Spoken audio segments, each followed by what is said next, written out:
Chapter 1. Welcome to my world. The rain falls softly on the surface of the water. The gray-haired woman rested in her hand-woven chair, unbothered by life outside of her world. Her life surrounded her as the soft, flowing mist filled the air in the dusk-filled night sky. Shadow, her golden retriever, nestled his head on her bare foot, enjoying the solitude. Music seems to fill her mind in the stillness by the water. Music has always allowed her to use her imagination to create her intriguing stories for the world to enjoy. Whether the music was playing so that all could hear, or just in her memory, it didn't matter.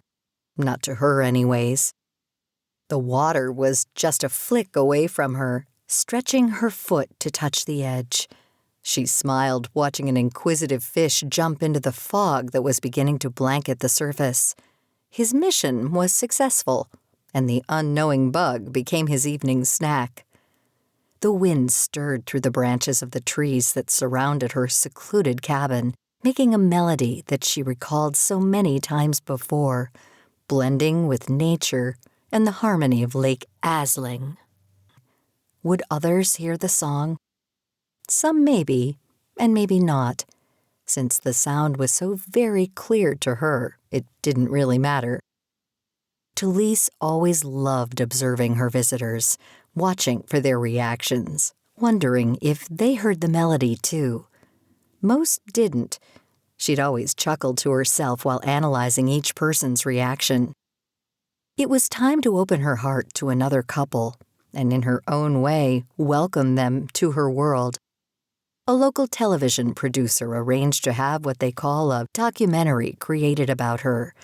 This wasn't the first time for a television interview, but an actual documentary sounded quite interesting to her. "Are you ready for this?" her husband asked. "I am.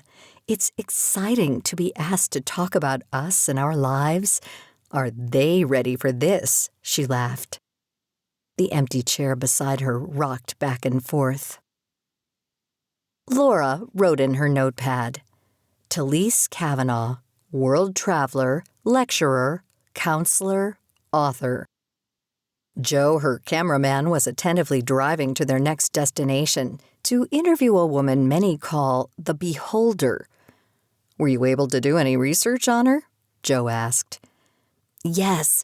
From what I saw from the information the station provided me, this woman is appearing all over the world. Recently, due to her age, she's kind of semi-retired. From what I was able to watch and investigate in the articles written about her, I think there is some hidden secret there. She doesn't claim to be a clairvoyant or a mystic, but something is out of sorts from the norm," Laura continued. "Her life is very laid back, not one of high and fancy, let me impress you with stature. I'm surprised Tom asked us to do this. He usually goes for the stories that shock the viewers. Let me read this excerpt from one of her lectures she gave a few years ago. You tell me what you think. But keep your eyes on the road," she laughed. "Who wrote this about her?" Joe asked. "A writer from California. It seems they were present when she addressed a group of women in Los Angeles. I listened to this woman of age. I wasn't sure how to react. Was she speaking from personal experience? She had to be. Her words and stories were detailed in such a way one could only assume she had been there. I would agree she is a sweet old lady that has a message to share. As I sit here, all seem to be engaged in her topic. Her words shared the beauty of a moment. Here is where the sky touches the water and the water touches the land, and humans have no voice in what is and what isn't. Now think about that for a moment," Talise told the group. "Where would that be? Are you aware of such a location?" A voice in the audience called out, "Yes, I am." "Good," she answered the man. "Can you tell us where this is?" "Near my home," he said. "I live by the ocean, and though I have never described it this way, you have perfectly." Talise smiled. Yes, my friend, you are correct. There are many locations such as this. Your home most assuredly fits this. Most in this realm have their minds engaged in the world of let's make a living that they fail to see with clear vision what is truly important. Note to self, to an unfamiliar listener, it would seem she was chattering, but maybe there were messages to be heard. What do you think? Joe's attention stayed on the road. I hear that she has a way to interact with others and share her thoughts, but engage with others to acknowledge them. Usually speakers don't do this. They're lecturers. But she isn't lecturing. She's teaching. Yes, that's what I see too. You're right. This isn't Tom's normal project for us to do. Did anyone ask him to do this as a favor? Are the sponsors of our channel going to be pleased with this one? It's not like she's Wayne Dyer, Joe commented. Well, we will have to see for ourselves. We are investigative reporters the last time I checked my job description. Plus, we get paid whether they do or not. This is Tom's call. We have some time till we get there. Let me play this audio someone recorded from another one of her presentations. There was a pause in the recording. Then it began. The female voice is the person recording comments before this segment begins. Talise Kavanaugh's presentation, taped in Philadelphia, Pennsylvania, Find Your Real Purpose seminar with 4 speakers, October 14, 1986. Hello, my friends. I am so pleased I have been asked to participate in this very intriguing seminar. You will have 2 days to listen and take notes of what is presented. On the last day, there will be a test. No, I'm just kidding. I was checking to see if you were listening. Everyone laughed. You might ask, why was I allowed to see and to do what I do with so many in my lifetime? To have the honor of being called the beholder, as I have been identified. We all have experiences in life. Every experience, you take something from it. Now, are these predetermined? It's shared by some that we chose specific experiences somewhere in time to learn and experience things. Do you think that is true? Calls came from the audience. Yes, some said, and no, others called out. Well, let's discuss it and see if you can have some clarity to what is fact or what is created for some hidden purpose. There are individuals who say that we've made a contract before coming into this realm. Now there's something to think about, right? She chuckled. First, you need to understand you and only you are in total control of your life. Oh, now let's talk about the rewards we get while in this realm. They say we earn rewards, and that these special rewards are because we obeyed this person or that religion. If we falter from their rules, we are never going to be rewarded. We are doomed. Yes, that is what they say. How simply sad if when we transition, we find that we missed out. We didn't earn the rewards to enjoy heaven. Then was our life for nothing? Of course not. No one should ever say our life or our existence was for nothing, because this journey, your journey, is for everything that brings life and joy to your experience. Who knows? Who has the answers? Who is right? Who is wrong? Who teaches you? Or who is your guide? Is it they, the they that seem to comment on everything? They say this, they say that. So my most profound question of all is this: who the heck are they? Laura stopped the tape. They both laughed out loud, looking at each other. Who the heck are they? They said together. As their van pulled into the driveway, they viewed the home of the beholder. "This is lovely," Laura said. "Yes, she has certainly found an amazing location to live her life. God, I would love to live here," Joe said. "Me too." "Did you catch a view of that town we just drove through? It was like a Norman Rockwell painting. I'm sure she had something to do with that," Laura laughed. Talise walked toward their van. Shadow was 2 steps ahead of her, always ready to get a pat from any visitor coming to his home. "Hey, boy," Joe said, greeting him first. "How are ya?" Tally smiled, seeing the playful hello Shadow always gave. "Oh, he's great," she said. "Now that you're petting and chatting with him, he loves to converse with anyone that comes to visit." She extended her hand. "Welcome to my circle of life," she said. Joe smiled. "Thank you, ma'am." Laura came from around the van. It was a strange feeling she had when she first saw this woman, almost as if she knew her, but how could she? "Hello, Mrs. Kavanaugh. I am Laura Lang. Thank you for allowing us to be with you." "Laura, all are welcome. I look forward to sharing my life with you both. But I must admit, I am also looking forward to your sharing your life with me. Hand in hand, side by side, we walk this realm together. Some just meeting quickly like a shooting star appears and seems to fade. Others, as I know you and I will have a wonderful relationship." She extended her hand to Talise, but Talise came closer and gave her a hug. "Laura and Joseph, I am pleased to have you come to visit with me.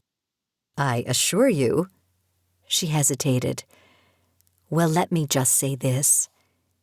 It will be an experience to remember." This was going to be the very first personal documentary on the beholder's life. Neither of them could even begin to comprehend that the true essence of her words would never be adequately captured by any man-made mechanisms. To truly experience her, this takes place in the depth of your soul. The observant reporter was soon to become a friend. In time, she would soon understand more than she expected. Talise was able to do that. Give those more than they expected. It was her way. "Let's take a walk, shall we?" Talise suggested. "I would love to. This location reminds me of one of the lectures you gave and mentioned where the water meets the land." She hesitated, trying to remember it word for word, but was unable to. Tally continued. "Here is where the sky touches the water and the water touches the land, and humans have no voice in what is and what isn't." Yes, that's it. What a unique comment to make, and I truly see what you were speaking of. It's here. Yes, it is, my new friend. What is the name of this lake again? It's Lake Asling. If one researched, you would find it has a mysterious story behind it. Around the 1700s, a small family from Ireland was making its way inland. They came to this spot. One of the group leaders met with a small tribe that abode here. They knew right away they had nothing to fear of the other. They walked up the hill and began building small wooden sheds to protect them from the weather. As the story is told, one of the tribe's men fell in love with a lovely young Irish woman. Both celebrated this union. On their wedding night, as they made love, a mighty wind blew through the trees. The animals were making sounds to each other like a chatter. They came out of their tent to witness and feel spirit touching their home. The young couple held each other close and said, "This is the place where dreams are made from." The next morning, as they walked along the path, they discovered a lake that wasn't there the day before. They both were so excited and ran back to the small town and told them of their discovery. Everyone was shocked, since water was sparse for them then, and this was most surely a blessing from the gods. As they came to the water bank, the two elders of each group stood side by side. The Irish clan leader said, "Let's name this lake Aisling, since it is a place where dreams come true." Laura and Joe listened intently. "Is this true?" Joe asked. "Well, I think for you to say it is or isn't, you need to research this, so you know truly for yourself if I am a storyteller of truth or not." Laura asked, "What does Aisling mean?" "It means dream. Now, the child that was conceived from that night was a very beautiful little girl, the first of the blending of the Native American world and the Irish world, one that in time would prove to be a very honorable and a strong alliance. Now, would you like to know the little girl's name?" "Yes," they both said at the same time. "Her name was Soul." You see, my friends, there are many things you have been unaware of, and, well, that is why I'm here, to open eyes that have been covered with doubt and unconcerning tendencies. As I explained when you first came, this will be an enlightening experience for you. Talise laughed and tapped Shadow. "Come on, boy, let's get you something to eat." She turned to two inquisitive humans and smiled. "Would you like to go inside and sit by the fire? It will be much warmer there for you both. I can see you're not used to the cool weather. I can make you a warm cup of coffee to warm those bones." Her gray hair blew softly as the wind made it dance across her shoulders, almost blowing off her hat. Talise tapped her hat, pulling it tighter to her head. "I love this hat and this jacket," as she tugged on the front zipper. "They were gifts given to me by a special person in my life. I will share that with you another time." When they opened the door, the aroma of scented candles surrounded them. A wood stove warmed the air. Fall weather here in New England is lovely to the eye, but chills could touch to the bone. The view of her kitchen was as if you were walking back in time. The countertop was filled with colorful bowls of fruit and vegetables. A white antique stove set along the wall filled with pots and pans that hung on the tiled wall. The only modern appliance Laura could see was a Keurig surrounded by two baskets filled with choices for anyone's selective palate. "Coffee or tea?" she said to her guests. "Coffee for me," Joe spoke first. "Cream?" "Sure." Joe was a bit taken back when he smelled his favorite blend of coffee brewing. Talise winked and smiled as she handed him a large ceramic mug. Laura stepped up to help Talise. "I'll make you a cup. What's your favorite?" "Oh, the Irish cinnamon is my favorite." Laura smiled since that was her mother's, too. "I think I'll join you." Then she made 2 cups. Talise slowly made her way to the chair by the warm wood stove. Shadow was already comfy in his spot. On the way, she reached for a large, dark journal wrapped in a leather string. "I have observed and analyzed many experiences and shared them with the world. I love being allowed to touch one life at a time, with one word at a time, one moment at a time. What fun it has been." The reporter shifted in her chair, listening intently. She realized that she had never heard anyone speak so confidently. She sensed a true calmness here. Her attention came back to Talise. Her aged hand gestured to Joe, the cameraman. The true passion of my life has allowed me to build a new world, Joseph. A world I learned I could create by the teachings and understanding of my great-grandmother. That is what I share with the world. That is what you have read about through others who have tried to capture who I am and how I teach this way. I am not special. I am just as you are. All can do as I have. This you will learn as we spend more time together. There is a fantastic abundance of all for anyone in this realm. It's available to all. Health, love, or money, whatever you want, that you think will make you happy. You just need to know how to find it, how to see it, how to create it to be.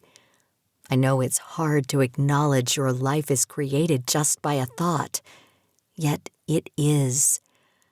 Oh, how I loved meeting so many wonderful people. It wasn't just my touching them. They touched my heart, too. Some I met in the past have already crossed to the other side, like my Nathaniel. Then, of course, quite a few are still present here in their own private worlds. We remember each other, no matter time or realm. We always remember.